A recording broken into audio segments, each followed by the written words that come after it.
Jose Miguel Barandiaran Ataundarraren bizia, obra, lanak hartu nahi izan ditugu gaurkoan hizpide. Argitaratu berri da bere bizipen pertsonalak biltzen dituen eguneroko idazki edo diarioaren lehen alea. 1917tik 36 bizipenak biltzen ditu bertan Barandiaranek.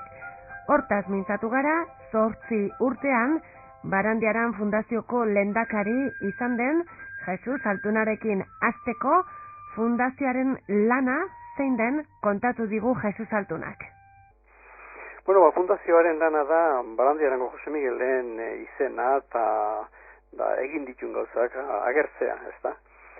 Jende askok ezautzen du berak egindako lana, baino, urteak aurrera joaztela gauza asko batez ere gazteentzat azpitzen dira, edo gazteek ez dituzte ezagutzen.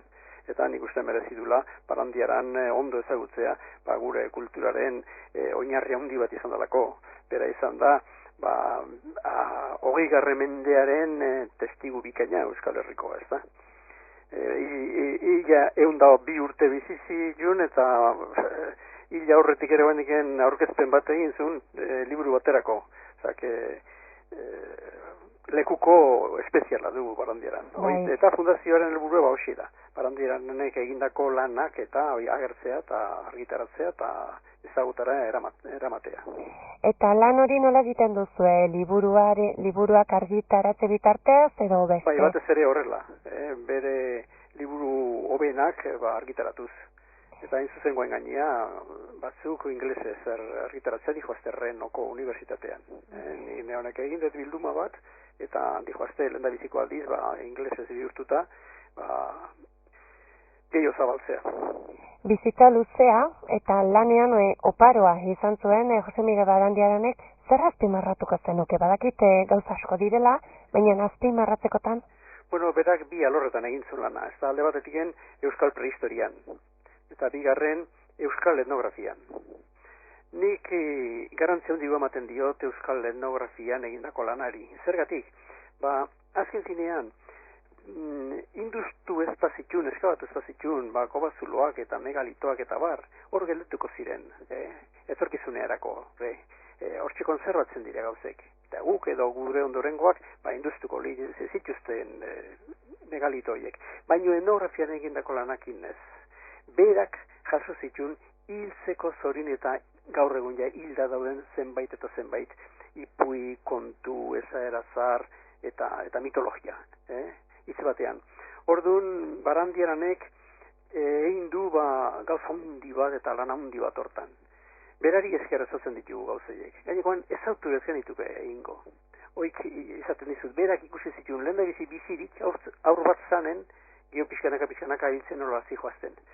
Nik uste dut gizaki batek egin dezaken lan ederrenetako bat da eriotzatik zerbait salbatzea. Eriotzari zerbait kentzea. Esango nuke Barandiaranek gauza asko lapurtu dizkiolari eriotzari. Batez ere Euskal Etnografia mailan. Euskal mitologia ez gendun ezautuko bera izan ez bazan. Eta lan guzti horiek ez aipatu duzu, lan zagala handia egin zuela hortan, zure ustez oraintxe bertan momentu honetan Euskal Herrian berak hasitako bide horrek badu jarraipenik hau da lanean jendeak egiten di horrek? Jarraipenik, batez ere prehistoriako alorrean dauke jarraipena. Esate izut gaztarnategi asko daudelako. Beste alorretan zailegoa da jarraipena ukitzea hain zuzen ipui horiek aldu indirelako. Baina balaz ere, badaude, noski antropologoak gaur ere hortan ari direnak hor dezue, zoritxarrez hilda dago, Jose Mari Satrustegi, baina Satrustegi berak ere lan handi egin zuen alor horretan, eta beste batzuk ere badira, baina berak landutako, berak jasotako gauzak gaurria ezin dira jaso. Telebista ari da basarri guztietan jotake. Eta orduan ez daude lehengo ipuitzaiek ipui eta gauzek jasotzerik. Horiek dena galdu dira. Berari eskera zotzen ditugu. Bai, ipuinak ez, baina bai bere bizipen personalak jasotzen dituenak pentsatzen dugu. Zer da diario personal hortan agertzen dena? Zer da zehazki aurkeztu duzuena? Bai, Barandiaranek zorionez hasi izan, Baranderan hasi izan, 1917 urtean, hau da berak 27 urte zituela, hasi izan egunkari personal bat idazten. Ez egunero baino ia egunero, edo binipin hirunaka behin edo laurunaka behin idazten zuen, bueno, gertakizunei buruz, eta berari pasatako gauzei buruz, eta ingurun gertatzen ziren gauzei buruz, eta bar. Eta, klaro, hasi izan, urte hortan, eta ia hilarte jarraitu zuen egunkari hori idazten.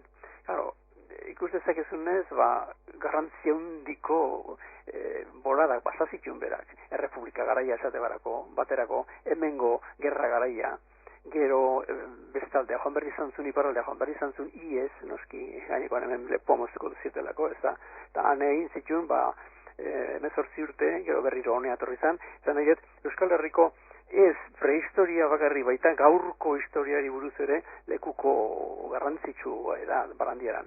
Eta gaur guztiek agertzen dira. Eta hementxe esaten du, esate baterako, nola joan zien, nola alde egin zuen, irailen, 21.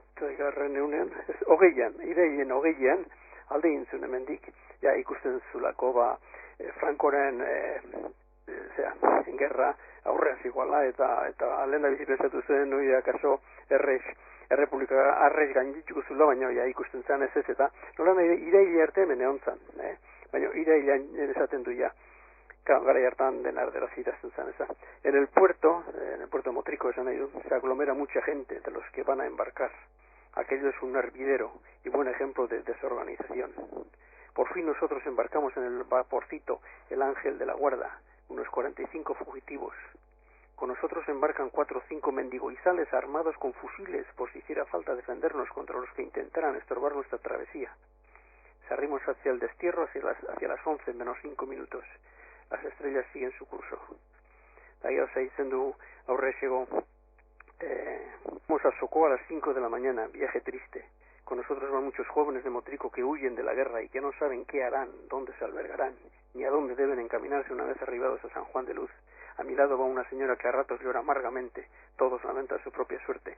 Hoi bezalaxe, balako gauza asko daude, egunkari hortan. Zine politia, beraz erdia, bizipen personalak gehiago, ez igual bere lanari lotutakoak, ez?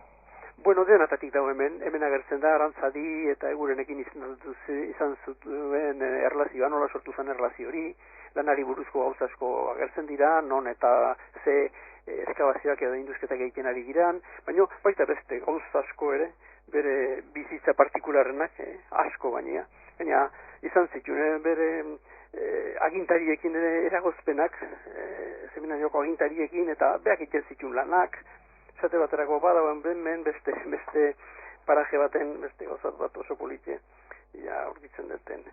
Después de los viajes por los museos, hau da, zean idatzitakoa. Uztailen idatzitakoa, eta urtea da, 1900 eta 83 urtekoa. Después de los viajes por los museos, tras los estudios en mis cursos de Alemania, vine muy animado para actuar en el seminario, mejor equipado que antes a mi juicio. Pero en Vitoria no pensaban utilizar con prisas mis servicios. Lo sucedido me enseñó que no debo confiar mucho en el éxito de mis planes, si bien hay que hacerlos y prepararse para ponerlos en práctica. Alguna vez servirán, tal vez. He aquí lo que me ocurrió. En el seminario se inauguró el lavadero mecánico en octubre de este año. Con tal motivo me encargaron a mí lavar la ropa de todo el seminario durante 3 semanas y 2 más en fecha algo posterior, hasta que hubo aprendido el manejo de las máquinas del criado destinado a este menester. O sea, denatatik dago, egunkari honetan, oso interesantea da. Barandiaran bera ezagutzeko, giroa ezagutzeko, eta gauza asko ezagutzeko noski.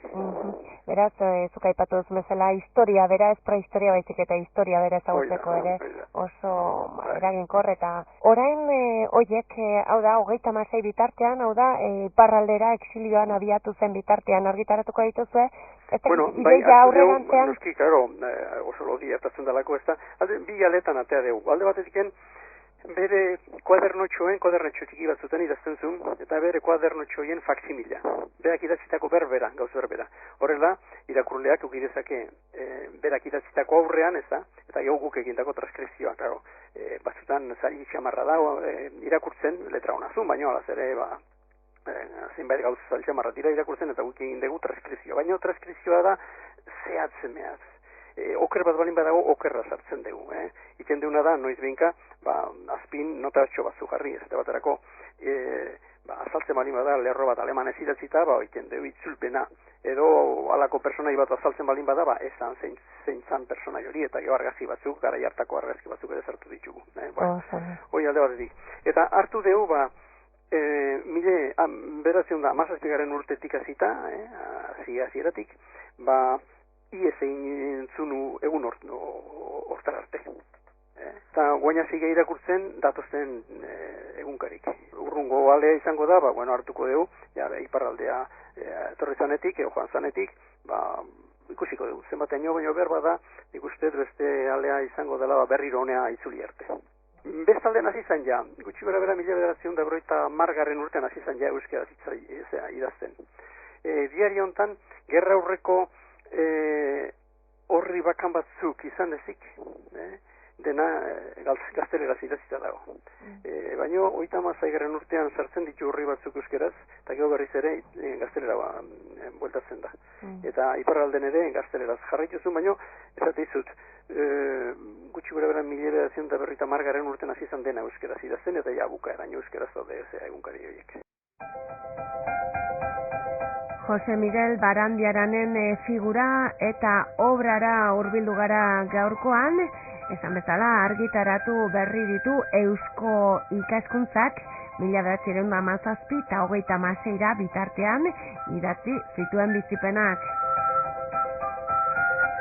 Besterik ez bada, astelehenero esaten dizuegun bezalaxe informazio gehiago, irubebikoitza euskoikaskuntza.org helbidean izanen duzue.